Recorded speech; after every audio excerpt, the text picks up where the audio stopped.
Start कीजिए। हम लोग का अगला जो टॉपिक है वो है lead storage battery. Lead storage battery को हम लोग इन्वर्टर बैटरी के नाम से भी जानते हैं। हम सभी के घर में जो बैटरी इस्तेमाल होता है, इन्वर्टर बैटरी हर घर तक है। ये इन्वर्टर बैटरी केवल हमारे घरों के साथ साथ जितने भी हम गाड़ियां यूज करते हैं ना, गाड़ी में भी इस्तेमाल हो रहा है। ऑटोमोटिव बैटरी भी इसको बोलते हैं। जितने भी गाड़ी होते हैं ना, उसको स्टार्ट वगैरह करने के लिए, अंदर में बल्ब वगैरह शुरू में चलाने के लिए हम सब में इन्वर्टर बैटरी का इस्तेमाल करते हैं। तो लेड स्टोरेज बैटरी क्या होता है समझिए। किसी भी लेड स्टोरेज बैटरी में मल्टीपल प्लेट्स होते हैं। जैसा कि अभी देखे थे निकल कैडमियम बैटरी में स्फेरिकल प्लेट होता है, लेकिन इसमें स्क्वायर प्लेट या रेक्टेंगुलर प्लेट का इस्तेमाल करते हैं। और जो ये प्लेट होते हैं मल्टीपल प्लेट्स होते हैं। जैसे जैसे हम लोग अभी हमारे कोचिंग में जो लगा हुआ है वो 16 एम्पियर का है। 16 एम्पियर का इन्वर्टर बैटरी लगा हुआ है। तो जो बैटरी है ना, अंदर में आप कभी बैटरी खरीदने जाएंगे तो आपसे पूछेगा कि कितने प्लेट का दे या कितना एम्पियर का दे। जनरली 16 प्लेट, 32 प्लेट, 8 प्लेट, कितना प्लेट का दे। ये प्लेट का मतलब क्या होता है, ये जो प्लेट है एनोड और कैथोड का बना होता है। और फिर से उसी तरह सेपरेटर यूज करते हैं, इलेक्ट्रोलाइटिक सॉल्यूशन यूज करते हैं। तो किसी भी लेड स्टोरेज बैटरी में जो हम सबसे पहले यहाँ देखो, जो इलेक्ट्रोड यूज होता है लेड ऑक्साइड का होता है।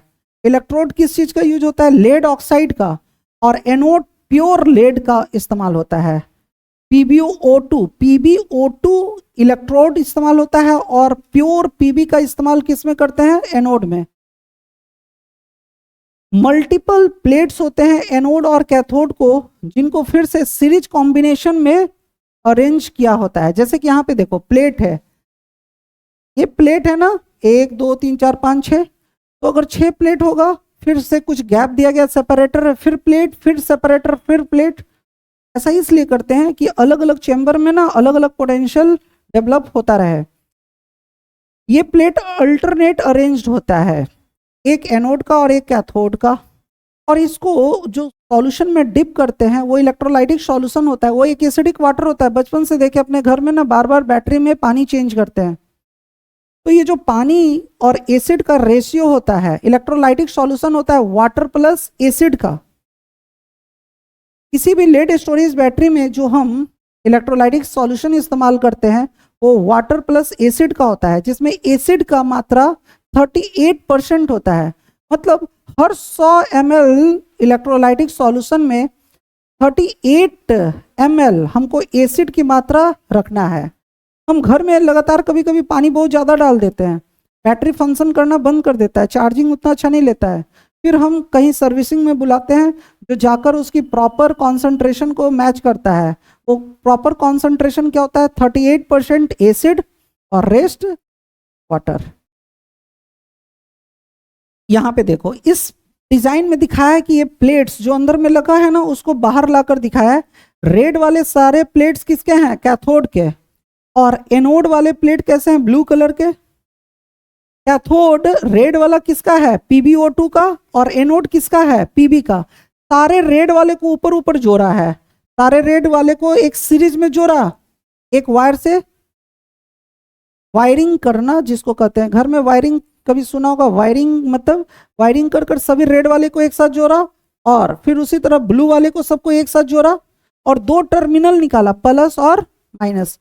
जैसा कि हम अपने घर में बैटरी में देखते हैं, एक प्लस टर्मिनल हमको दिखता है और एक माइनस। अंदर में प्लेट उलेट हमको नहीं दिखता है, क्योंकि ये सभी सिस्टम इलेक्ट्रोलाइटिक चैम्बर में डिप होता है। मतलब बैटरी का जो स्ट्रक्चर होता है उसमें ये डिप्ड रहता है। प्लेट अल्टरनेट अरेंज्ड है, एक प्लस, एक रेड, एक ब्लू, एक कैथोड, एक एनोड, दिख रहा है ना। और यही अरेंजमेंट इधर इसमें डाला रहता है। जो इलेक्ट्रोलाइटिक सॉल्यूशन इस्तेमाल होता है 38% एक्वस, इधर देखो 38% H2SO4 एक्वस। एक्वस का मतलब वाटर और H2SO4 का मिक्सचर होता है, जिसमें 38% क्या होता है, H2SO। यानी हर 100 ml इलेक्ट्रोलाइटिक सॉल्यूशन में 38 ml क्या होगा, H2SO4। तो ये एक छोटा सा डायग्राम है जो आपको दिखा रहा है, विजुअलिटी बढ़ाता है किसके बारे में, लेड स्टोरेज बैटरी के बारे में। लेड स्टोरेज बैटरी की खासियत होती है कि ये बार बार चार्जिंग और डिस्चार्जिंग में जाता है। तो इसके दो रिएक्शन होते हैं, एक चार्जिंग का और एक डिस्चार्जिंग का। तो कोई एक रिएक्शन आपको ध्यान रखना है, जो चार्जिंग का रिएक्शन होगा तो रिएक्शन को पलट दीजिए तो डिस्चार्जिंग का होगा। चार्जिंग, चार्जिंग का मतलब क्या होता है, जैसे अभी लाइट है तो हमारा बैटरी क्या करता रहता है, इन्वर्टर उसको चार्ज करता रहता है। और डिस्चार्जिंग का मतलब क्या होता है, जब हमारा बिजली गया तो वो हमारे पंखा बल्ब वगैरह में वो अपने एनर्जी सप्लाई करता है, तो उस समय बैटरी डिस्चार्ज होता रहता है, और जब बिजली रहता है उस समय चार्ज होता रहता है। ये खासियत है लेड स्टोरेज बैटरी का, ये खुद ही चार्ज भी करता है और खुद को डिस्चार्ज करता है, और जिससे हमको अच्छा एक सर्विस लंबे समय तक मिलता रहता है। सबसे पहले बार बार बता रहे हैं, किसी भी बैटरी के बारे में तीन बातें हमको सबसे पहले जानकारी रखना है। एनोड किसका होता है, कैथोड किसका होता है, और इलेक्ट्रोलाइटिक सॉल्यूशन किसका होता है। तो in case of lead storage battery, lead oxide is used as a cathode. हमको कैथोड पे फोकस करना है, कैथोड किस चीज का बना होता है। फिर प्योर लेड का इस्तेमाल किस में करते हैं, एनोड में। और इलेक्ट्रोलाइटिक सॉल्यूशन किसका होता है, इलेक्ट्रोलाइटिक सॉल्यूशन जो हम इस्तेमाल करते हैं वो किसका होता है, mixture of water plus H2SO4 का, जिसमें कॉन्सेंट्रेशन का रेशियो क्या होता है 38%। समझ में आया। जो अगली बात अभी हम लोग पीछे डायग्राम में देखे हैं कि किसी भी लेड स्टोरेज बैटरी में बहुत सारे एनोड और कैथोड क्या होते हैं, सीरीज कनेक्शन में जुड़े होते हैं। सीरीज में, सीरीज का मतलब होता है एक कांस्टेंट करंट सभी प्लेट में एक समान जाना, ठीक है ना, तो इसको सीरीज कनेक्शन कहते हैं। अब हमको अगला चार्जिंग और डिस्चार्जिंग रिएक्शन के बारे में देखना है। तो लेड स्टोरेज बैटरी का जो चार्जिंग रिएक्शन होगा, सेम उसी तरह ऑक्सीडेशन और रिडक्शन देखना है। तो अगर आपसे ध्यान नहीं रख पाते तो इतना याद रखना है, अभी बताया कि एनोड किसका बना होता है, लेड का। तो लेड जो है ना, लेड सल्फेट में कन्वर्ट करता है, लेड सल्फेट में कन्वर्ट करता है, क्योंकि ऑक्सीडेशन का मतलब होता है लोअर ऑक्सीडेशन से हायर ऑक्सीडेशन स्टेट में जाना। लेड अकेला था तो जीरो चार्ज था, किसी भी न्यूट्रल मॉलिक्यूल्स में जीरो चार्ज होता है, और रिएक्शन के बाद ये सल्फेट से जुड़ गया तो सल्फेट पे -2, तो लेड पे कितना होगा, +2।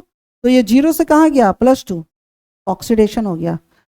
बैलेंस करना खुद से सीखो, ये याद रहा तो तुम्हारा काम हो जाएगा। लेड किस में बदलता है, लेड सल्फेट में। कैथोड में क्या होता है, कैथोड किसका बना होता है, लेड ऑक्साइड का। तो फिर से लेड ऑक्साइड किस में कन्वर्ट होता है, मान लो ये तुमको बैलेंस नहीं करना आता है तो कम से कम इतना याद रखना है, लेड सल्फेट में। हालांकि हम लोग बैलेंसिंग सिखाए हैं आपको कई बार, है ना। तो लेड एक ऑक्सीजन पे कितना चार्ज होता है, -2, तो दो ऑक्सीजन पे -4, तो लेड पे यहाँ कितना होगा, +4। और सल्फेट पे -2, तो यहाँ लेड पर कितना होगा, +2। +4 से कहाँ चला गया, +2 में, तो ये एक रिडक्शन रिएक्शन है। और फिर दोनों को जोड़ दिए, दोनों इक्वेशन को काट छाट कर, तो ये हमारा सेल रिएक्शन है ड्यूरिंग चार्जिंग, जब चार्ज हो रहा है, मतलब जब करंट रहता है। अगला जब डिस्चार्ज हो रहा है, डिस्चार्जिंग रिएक्शन, तो सेम उसी रिएक्शन को पलट दिए। देखो जो दाएं था उसको बाएं कर दिए और बाएं था जो उसको दाएं कर दिए। तो आपको एक रिएक्शन को याद रखिए, ठीक है ना, हमेशा चार्जिंग रिएक्शन को याद रखिए, और डिस्चार्जिंग रिएक्शन करना है तो जस्ट उसको पलट देना है। दोनों इक्वेशन एनोड और कैथोड रिएक्शन को पलट देना है और सेल रिएक्शन को भी पलट देना है। आपका आंसर आ गया।